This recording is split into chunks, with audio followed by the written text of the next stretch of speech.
Bueno, esta es la segunda parte de la clase del 2 de mayo. Eh,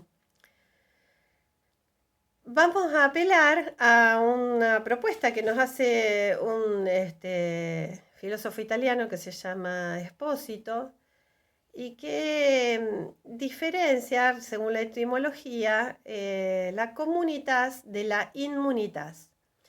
Es a propósito de esta función etimológica, que son los viejos senderos del lenguaje, como dice Ulloa, que nos vamos a hacer de las herramientas que esta etimología nos da para poder distinguir un poco mejor los mecanismos presentes en lo que nosotros definimos como el paradigma de los derechos humanos, de la protección integral, el paradigma comunitario que proponemos nosotros, del paradigma que el neoliberalismo propone como organización social fundado en el dispositivo de individuación.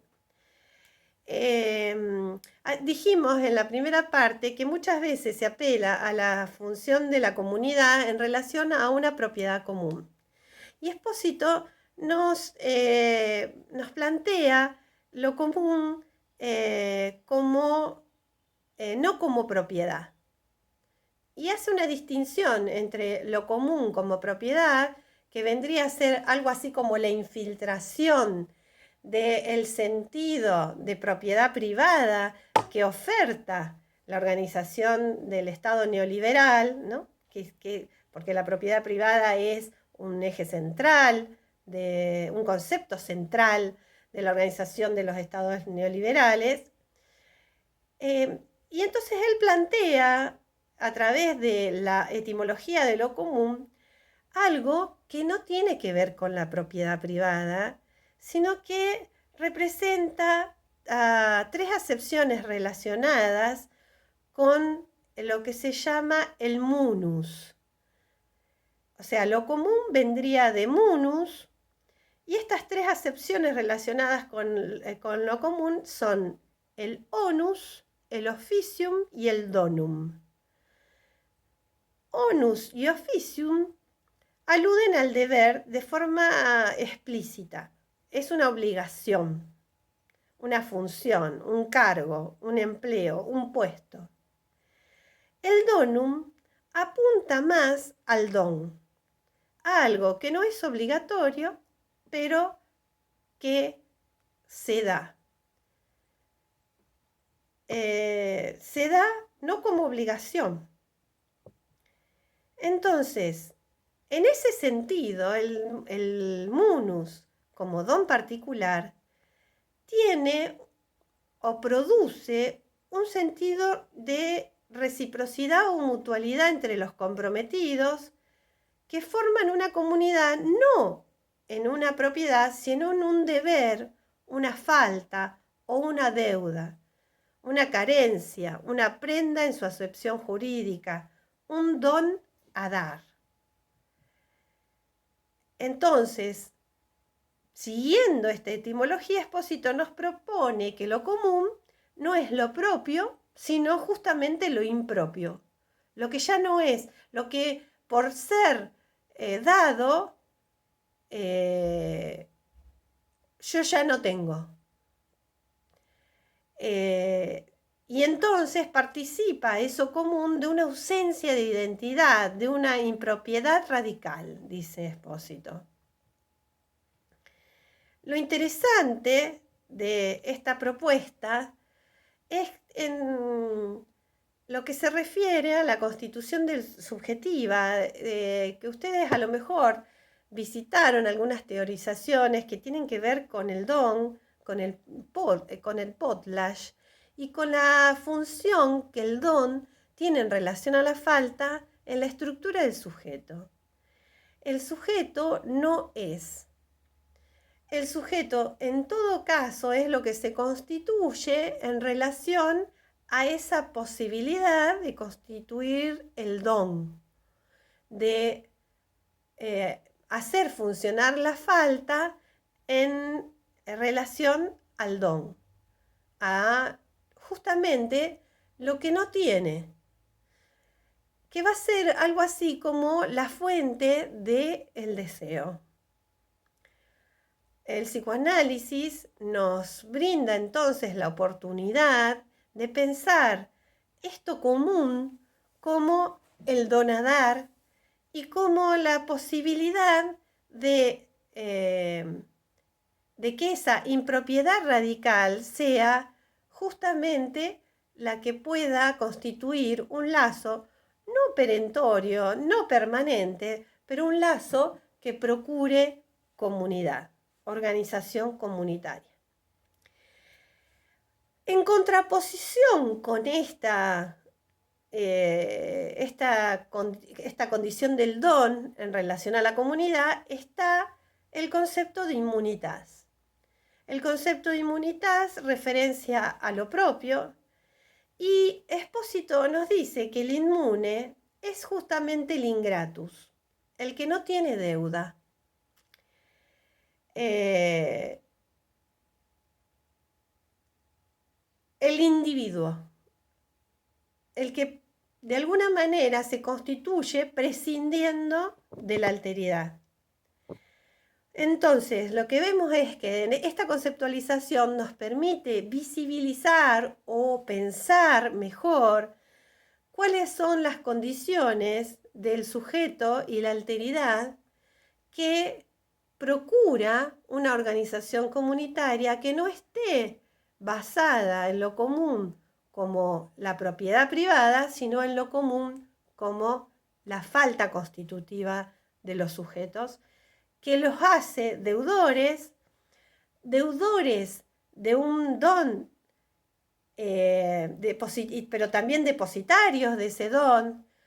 Y nosotros vamos a relacionar esto directamente con la función de la filiación. Porque la función de la filiación, decimos nosotros, es la posibilidad de reconocerse en una serie, en una cadena genealógica en relación a una deuda con los antecesores, una deuda genealógica, y en relación con la posibilidad de ser donante, transmisor en esa cadena a los sucesores.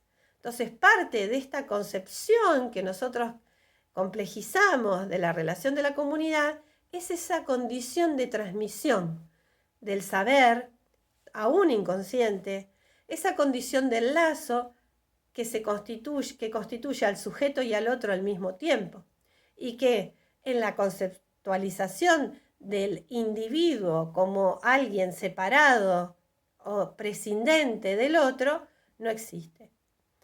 Lo que nos va a advertir esta articulación es que el concepto de individuo y la propuesta neoliberal lo que hace es alimentar las fantasías de autoengendramiento que son sumamente mortíferas y destructivas del lazo social y que generan también mucho padecimiento en términos de dejar al individuo solo, sin condiciones de filiación. Bueno, entonces vamos a volver a proponer desde la concepción del psicoanálisis a ese sujeto como un sujeto que se constituye contemporáneamente con el otro. Sujeto y otro se constituyen simultáneamente en un vel que dice Lacan, que es el de la alienación y la separación. ¿Y cómo se constituye? A través de las identificaciones. Son las identificaciones las que generan esa ligadura al otro y también la desligadura, porque la identificación nunca es plena identidad, ¿no? La identificación es el proceso por el cual esa identidad fracasa, la identidad en términos de A igual a, de igualdad, de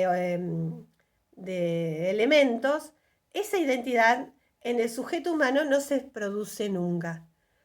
Lo que se produce es la identificación que liga al sujeto con el objeto de amor y pasa a sustituir la ligación libidinosa del objeto por la vía regresiva mediante la introyección del objeto en el yo y ligando también a los individuos entre sí, a raíz de cualquier comunidad, a través del líder, de una idea o de la deuda común. Esto está presente, esta definición, en Psicología de las Masas, ya por Freud en 1921. Freud también nos advierte que la masa surge como efecto de la necesidad de emparejar las emociones hostiles hacia los competidores por el amor de objeto. Esas emociones hostiles y la necesidad de emparejar con los otros hace que los identifiquen entre sí en su yo, generando comunidad. O sea que tenemos allí un poco en ciertos modos de organización social que Freud va a llamar masa, el germen de lo que se genera en relación a la comunidad, que no está nunca exento, como dice Freud, de las emociones hostiles, del rechazo al otro, como en la metáfora del puercoespín, ¿no? Que si el puercoespín se acerca mucho, lastima al otro con sus púas. Ahora, no puede vivir solo, porque necesita de esa cercanía para sobrevivir. ¿Qué nos va a decir Gilou en relación a esta condición de la identificación, de la ligadura y la desligadura? ¿Se entiende? Bueno, en el concepto de inmunidad, el ingratus, el individuo como dispositivo de individuación, en el concepto neoliberal, prescinde del otro y genera una representación de autoengendramiento, quiere decir que se hizo a sí mismo, ¿no? La representación de que, bueno, yo me hago solo, no necesito a los otros.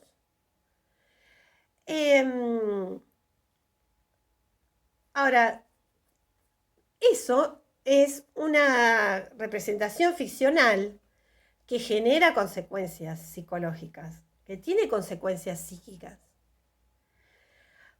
Pensar la constitución subjetiva en relación a la condición de identificación necesaria, de relación con el otro necesaria, para constituirse y humanizarse, para que el sujeto se pueda humanizar, para que el cachorro humano devenga humanizado, nos muestran dos hechos de la constitución subjetiva que son sustento del manejo, de la manipulación que el poder político religioso hace, como decíamos antes.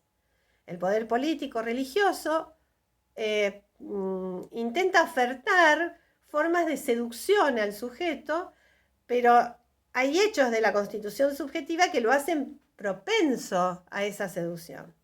Uno es la propensión a identificaciones narcisistas masivas, a la idea de desconocer la falta constitutiva, la castración sería, y el intento de totalizar, de representar al otro como omnipotente o de representarse a sí mismo como omnipotente. Y el segundo hecho, que es sustento de la manipulación del poder, es el sentimiento de culpa inconsciente, siempre presente, porque sabemos que en esa falla constitutiva el sujeto se implica necesariamente a través de la culpa. El análisis viene a tratar de hacer retroceder esa culpa inconsciente para instituirla, como, digamos, en relación a la responsabilidad, la posibilidad de respuesta al llamado que el sujeto recibe del otro, pero está siempre en tensión en relación a la culpa. Entonces, lo que nos dice Gilou es que estas son las bases de utilización política del clivaje arcaico y que entonces el ciudadano en relación al Estado, el ciudadano que se constituye como miembro de esa sociedad de la que hablábamos, responde a los llamados del discurso del poder que lo seducen y capturan su deseo. Se hará entonces por esas propensiones más fácilmente repetidor difundirá los mandatos por los que quedará definida su posición de sujeto-objeto en el discurso político. Y los procesos sociales muchas veces hacen un llamado al amor para mantener la cohesión y la unidad. Pero lo que no podemos desconocer los psicoanalistas que intervenimos en este campo de lo sociocomunitario y tampoco los psicoanalistas que no están dispuestos a intervenir, no podemos desconocer que la contraparte del amor es el odio y que muchas veces la amenaza a esa supuesta unidad genera respuestas de odio. Bueno, vamos a seguir en un próximo tramo de la clase.